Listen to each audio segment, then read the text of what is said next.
যুদ্ধবিরতির পর মাস পেরিয়ে গেলেও চলছে দখলদার ইসরায়েলি বাহিনীর হামলা। উপত্যকাটির বিভিন্ন স্থানে নতুন করে হামলায় হতাহত হয়েছেন কয়েকজন। এছাড়া মানবিক সংকটসহ নানা সমস্যায় জর্জরিত নিরীহ ফিলিস্তিনিরা। এদিকে গাজার উত্তরে রিজার্ভ সেনাদের সঙ্গে সাক্ষাতে ইসরায়েলি সেনাপ্রধান আইয়াল জামির স্পষ্ট জানিয়ে দেন, ইসরায়েল বর্তমান অবস্থান ছাড়বে না। নতুন কংক্রিট সীমারেখা সব ঘোষণা মিলিয়ে গাজার পূর্বাংশে গেড়ে বসেছে ইসরায়েলি বাহিনী। দখলের মতোই অবস্থান গাজার কৃষিজমি ও মিশর সীমান্তের পূর্ণ নিয়ন্ত্রণ দিচ্ছে তাদের হাতে। ইসরায়েলি হামলা ও সরিয়ে নেওয়ার নির্দেশে পূর্ব গাজা পুরোপুরি ফাঁকা হয়ে আছে। ২০ লাখের বেশি মানুষ এখন ঠাসাঠাসি করে বাস করছে উপকূলের সরু বালিয়ারি অঞ্চলে। নির্দিষ্ট সীমারেখা স্পষ্ট নয়, তবে লঙ্ঘনের অভিযোগে ইসরায়েলি সেনারা লাইন পার হওয়া ফিলিস্তিনিদের বারবার গুলি করছে, রক্ষা পায়নি শিশুরাও।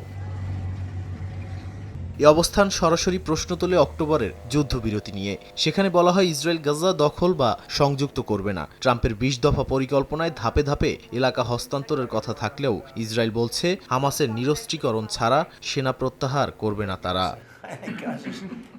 নাদিম মারজান, সময় সংবাদ।